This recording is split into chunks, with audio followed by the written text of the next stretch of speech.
It's 4:23 a.m. in the eastern Pacific Ocean. The water is black. The radar screen shows one contact moving at 42 knots, running without lights. The crew of the Coast Guard Cutter Kimball has been tracking this vessel for 6 hours, and now they're closing in. The small boat crew is already in the water, engines roaring, weapons ready. This isn't a drill. This is a live intercept of a suspected drug smuggling operation, and every second counts. The Eastern Pacific is one of the most dangerous drug trafficking corridors in the world. Every year, hundreds of vessels attempt to transport cocaine, heroin, and methamphetamine from South American cartels to distribution networks in Central America and Mexico, with the ultimate destination being the United States. The Coast Guard has one job out here: stop them. But these aren't amateur operations. The smugglers use high-speed, go-fast boats capable of outrunning most patrol vessels. They travel in total darkness using encrypted communications and constantly changing routes. They carry no identification, no transponders, and if they see law enforcement, they often dump their cargo overboard and scatter. The ocean becomes a graveyard of evidence, and the smugglers vanish into the night. But tonight, the Kimball has the advantage. They've been monitoring this vessel since it departed from a known staging area off the Colombian coast. Intelligence reports suggested a major shipment was heading north. The cutter positioned itself along the predicted transit route, running silent, waiting. When the target appeared on radar, the tactical team was already suited up, checking their weapons, reviewing intercept protocols. The small boat crew launched from the stern ramp, hitting the water at high speed. Their rigid hull inflatable boat, known as an RHIB, is built for exactly this kind of mission: fast, maneuverable, and armed with mounted machine guns. The ocean at night is disorienting. There's no horizon, no reference points, just endless black water and the glow of the infrared targeting systems. The RHIB crew uses night vision goggles, scanning the surface for the heat signature of the suspect vessel.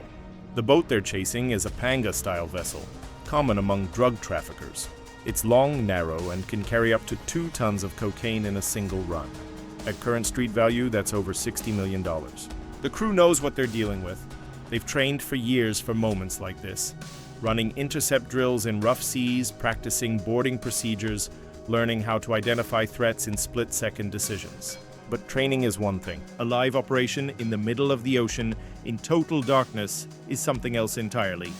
The RHIB accelerates, closing the distance. The suspect vessel doesn't slow down. It doesn't change course. It just keeps running. The crew can see it now, a dark shape cutting through the water, throwing up a white wake. The coxswain adjusts the throttle, matching speed, positioning the RHIB for intercept. One of the crew members activates the loudspeaker, issuing commands in Spanish. "This is the United States Coast Guard. Stop your vessel." "Prepare to be boarded." There's no response. The panga doesn't slow. It doesn't acknowledge. It just keeps moving. This is the moment everything can go wrong. Smugglers have been known to fight back. Some carry weapons. Others use ramming tactics, trying to disable the Coast Guard boat. Some will throw their cargo overboard, destroying evidence. Others will attempt to flee into shallow waters where the larger cutter can't follow. The crew is trained for all of it, but that doesn't make it less dangerous. Every interception is a gamble.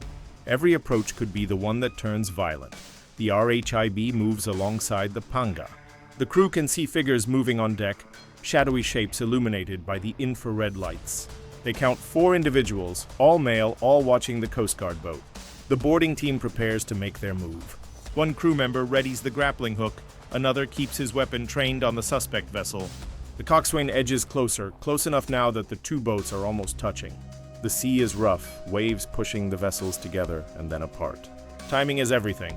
One wrong move and someone could fall between the boats, crushed by thousands of pounds of fiberglass and metal. Then, something unexpected happens. One of the figures on the panga reaches down, lifting something from the deck. The Coast Guard crew tenses, weapons trained, fingers near triggers. For a moment, everything freezes. Is it a weapon? Is this about to escalate? The infrared targeting laser locks onto the figure. The crew is ready to engage. But then the figure tosses the object overboard. Then another, and another. They're dumping the cargo. Bales of cocaine, wrapped in plastic, sealed in waterproof packaging, are being thrown into the ocean. Each bale weighs 25 kilograms. Each one represents millions of dollars. And they're sinking into the black water, disappearing into the depths. The crew knows what this means. If they don't secure the vessel now, all the evidence will be gone. The smugglers will claim they were just fishermen, running from what they thought were pirates. Without the drugs, there's no case. The interception becomes meaningless.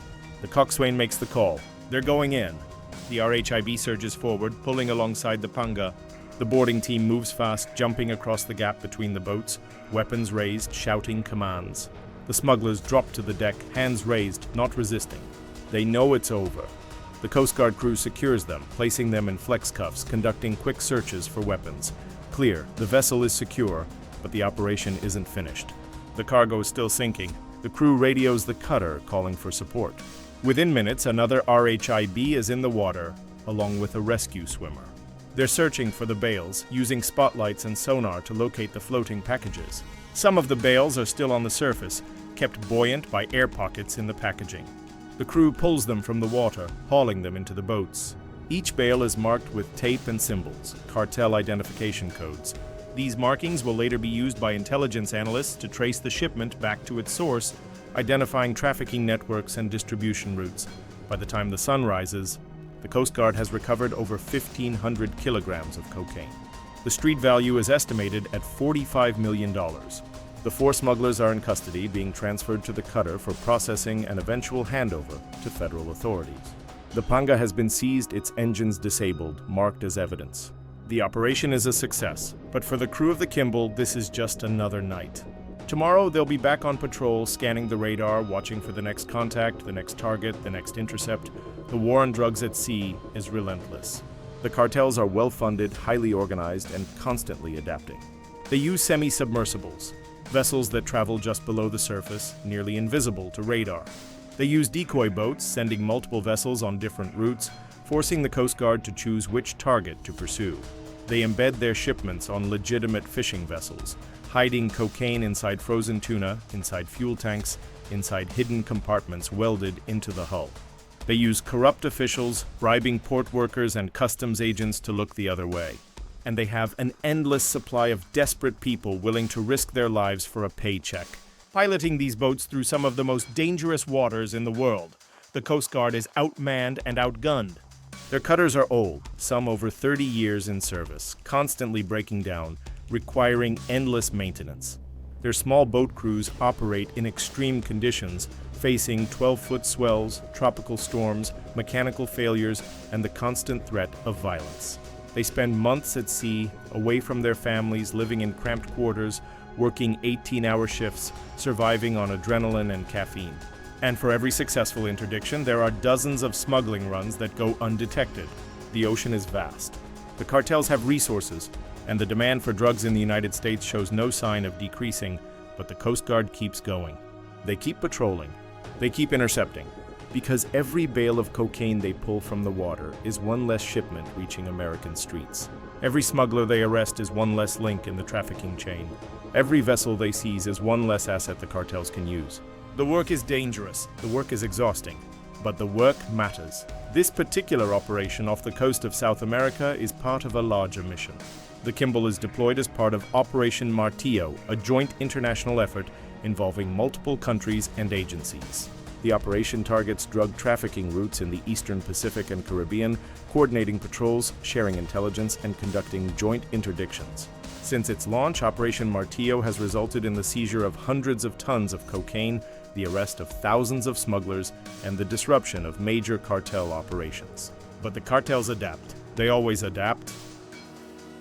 After each successful interdiction, the intelligence analysts go to work. They examine the seized cargo, looking for patterns. They analyze the packaging, the markings, the purity of the drugs. They interrogate the smugglers, offering deals in exchange for information. They trace communication records, financial transactions, and travel patterns. Each piece of data is entered into a database, cross-referenced with previous seizures, building a comprehensive picture of the trafficking networks. This intelligence is shared with partner nations, with the DEA, with Homeland Security, with international law enforcement agencies. The goal is not just to intercept shipments, but to dismantle entire organizations, to identify the leadership, to freeze assets, to prosecute kingpins, but that takes time. And while the analysts work, the cartels are already planning their next shipment. They're building new boats, recruiting new crews, developing new smuggling techniques. The cycle never ends. The Eastern Pacific remains one of the busiest drug trafficking corridors in the world, and the Coast Guard remains on station, watching, waiting, ready to intercept. The crew of the small boat doesn't think about the bigger picture. They don't think about cartel economics or international policy. They think about the next intercept, the next boarding, the next moment when everything could go sideways. They think about their training, their teammates, their mission. They think about getting home safe. And they think about the drugs they just pulled from the water. The drugs that won't be reaching American communities, won't be destroying lives, won't be fueling addiction and violence. Back on the Kimball, the 4 detained smugglers sit in the holding area, silent, defeated. They know what comes next. Federal charges, extradition, prison time. They were promised easy money, told the trip would be simple, told the Coast Guard couldn't catch them. They were wrong. The youngest smuggler is only 19 years old, recruited from a coastal village in Ecuador. He needed money for his family. The cartels offered him $5,000 for one trip. He didn't ask questions. He just needed the money. Now he's facing decades in an American prison. His family will never see that $5,000. The cartels don't pay smugglers who get caught. The Coast Guard crew processes the evidence, documenting every bale, photographing the packaging, recording weights and measurements. The cocaine will be tested, analyzed, and eventually destroyed. The panga will be towed back to port, examined by forensic teams, then cut apart and scrapped. The smugglers will be handed over to federal agents, who will begin the long process of building a prosecution case. And the Kimball will refuel, resupply, and head back out to sea. The sun is fully up now, burning off the morning haze, revealing the endless expanse of the Pacific. The crew is exhausted, running on fumes, but there's no time to rest. The radar is already showing new contacts, new vessels moving through the area. Some are legitimate fishing boats. Some are cargo ships following established trade routes. And some might be smugglers trying their luck, hoping to slip through undetected. The tactical team gathers for a briefing. They review the previous night's operation, discussing what went right, what could have gone better, what they'll do differently next time. Then they prepare for the next patrol, the next intercept, the next moment when they'll be called to action. This is the reality of maritime drug interdiction. It's not glamorous. It's not easy, but it's necessary. The Coast Guard operates in one of the most challenging environments on Earth, facing threats that most people never see, intercepting shipments that most people never hear about. They work in the shadows, in the dark, in the middle of the ocean, far from recognition or praise. But every successful operation matters. Every seizure makes a difference. Every smuggler arrested is one small victory in a much larger war.